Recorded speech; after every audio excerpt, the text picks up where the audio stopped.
The Mutilator. I love the tagline on this one. By sword, by pick, by axe, bye-bye. Classic. There's actually two versions of the poster. The original and the video store poster. I really like both, but I actually prefer the video poster. In fact, I even have a t-shirt of it. The first time I saw The Mutilator was on a Friday night when one of my friends stayed over. My dad took us to the video store, and we picked out a couple of movies.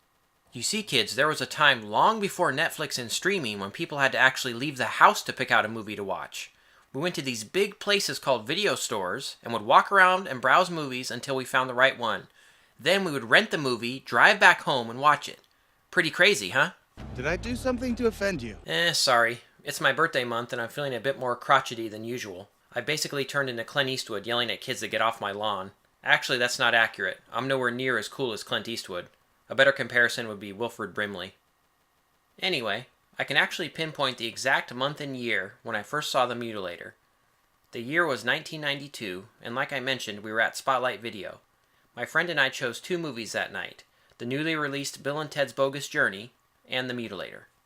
Bill and Ted was a new release, and we were surprised that there was still a copy left to rent. I did some research and found that Bill and Ted's Bogus Journey was released on home video on January 9th, 1992. Now that wasn't the day we watched The Mutilator, but it was definitely that month, January 1992. So why does this matter? It doesn't. And I'm sure anyone that hasn't stopped watching this video by now is bored to tears. But hey, it's my channel and I thought it was interesting, so... Chill out, dickwad. Thanks, Arnold. No problemo. Anyway, The Mutilator begins with an extremely annoying kid, Ed Jr., deciding to clean his dad's gun collection for his birthday. During this time, his mom is in the next room finishing up a birthday cake. The idiot kid ends up blowing his mom away on accident.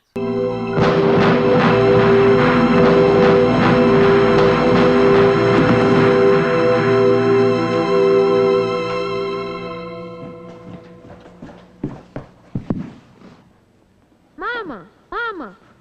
The kid's dad, Big Ed, comes home at that moment and finds his wife dead. In what can only be described as an Academy Award-winning bit of acting, Big Ed snaps.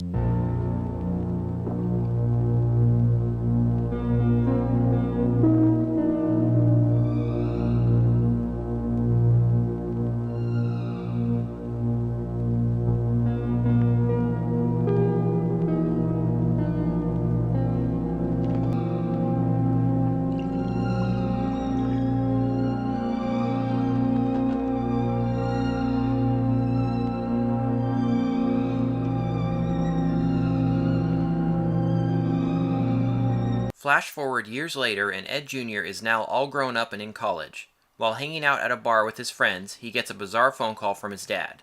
Apparently, his dad wants him to head over to his conveniently secluded beach house to close it up for the season. Ed reluctantly agrees to do it and decides to take his friends along with him since they are now on fall break from college. I got a bad feeling about this. We are then treated to one of the cheesiest songs ever made.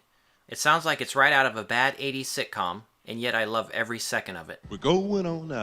A fall break, walking hand in hand in the moonlight.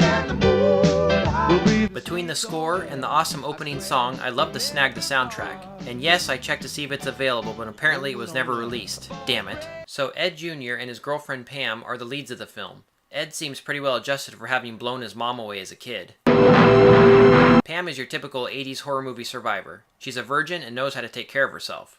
No more. I've had enough. Enough? You hadn't had any... Oh! We also have Ralph, the jokester, another staple of 80s slasher movies. I got a great idea. How about a game of blind man's bluff? All right. His girlfriend Sue has an infamous scene with the killer that this movie is most remembered for. Yes, I'm talking about that scene. Foreshadowed here, which I'll get to a bit later. We also have Linda and her boyfriend Mike, neither of which are going to win any acting awards for this movie. I'm gonna set a new high score on Video Machine. I'm gonna watch. So after arriving at his dad's beach house, Ed Jr. gives the group a grand tour where they quickly come across a picture of a dead body. Yeah, my dad ran over him with a ski boat. Seems pretty normal having a picture of that hanging up in your house. While the group of friends joke around and play Monopoly, Big Ed lurks around in the shadows, scowling and waiting for the right moment to strike. Mike and Linda eventually wander off to take a dip in the pool. What's wrong with the water? It looks like it's been loaded down with chlorine. Will that hurt you? No, in fact, it probably prevents herpes. What a romantic. They get into the pool and Mike frolics around as touching music plays on the soundtrack. As they play hide and seek, Linda is eventually pulled under the water in the first kill. It's a bloodless and simple kill, but I love the music in slow motion.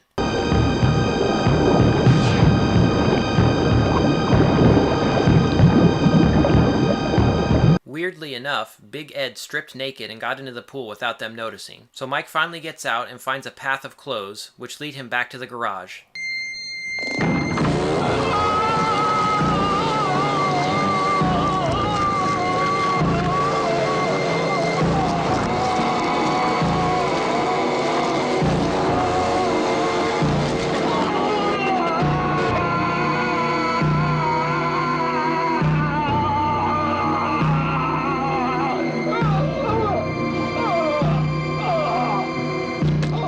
It's a death scene unequaled in intensity until years later with The Dark Knight Rises.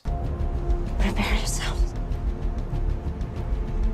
My father's work is done.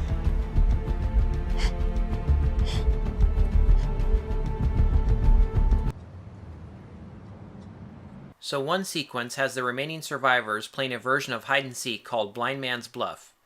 I remember this scene being pretty creepy when I saw it on that overly dark VHS tape those many years ago. But on Blu-ray, with a flawless and bright picture, it's a little too bright.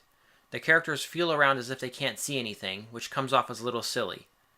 But still, it's a fun little scene. The rest of the film is Big Ed picking off the characters one by one. This is the first and only film that writer-director Buddy Cooper made.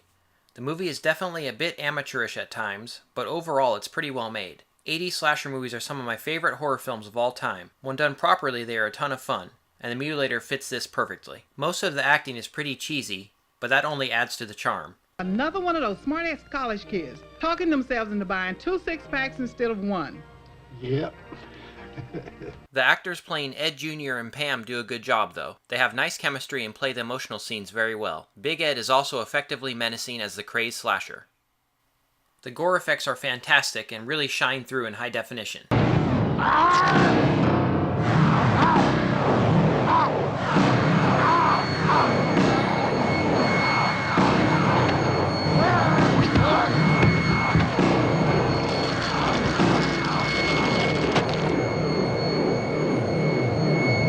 Poor guy. As I mentioned earlier, Sue's death is the one that most people remember. And when I say most people, I mean horror weirdos like myself. So the group splits up to search for Ralph, and she's immediately grabbed by Big Ed. He drags her into the garage, grabs a huge hook, and... There are some horror fans that feel the scene goes a bit far and is too mean-spirited. Even the director seems a little embarrassed by it now. Pretty sick stuff. Part of the climax takes place in the garage, and whereas the hide-and-seek scene was too brightly lit, this scene is just a bit too dark. But I gotta say, the Blu-ray is much brighter than my old murky VHS tape. Anyway, Ed Jr. is pretty useless during the climax, and it's up to Pam to get things done. Once again, in an 80s horror movie, it's up to the strong female character to save the day.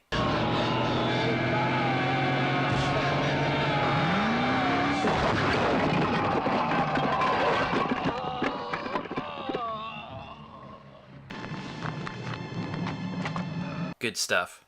Apparently, the movie was originally called Fall Break, which is a title that's used on the uncut version of the movie presented on this Blu-ray. I actually kind of like the Fall Break title myself. It sounds more like a classic 80s slasher movie to me. But hey, I also like the Mutilator title, and I love the artwork, of course. Once again, Arrow Video delivers a flawless Blu-ray release of this film. Among the many extras is a feature-length documentary on the making of the movie. In it, director Buddy Cooper talks about wanting to make a Mutilator Part 2. I think I speak for all slasher movie fans when I say this. Someone give this man some money so he can make Part 2. But in the meantime, be sure to check out The Mutilator. If you do, I guarantee you're gonna have a good time. And we're gonna have a good time. Gonna have a good time. Yeah, we're gonna have a good time. We're going on out. A fall break, walking hand in hand in the moonlight. We'll breathe the sweet salt air, I swear.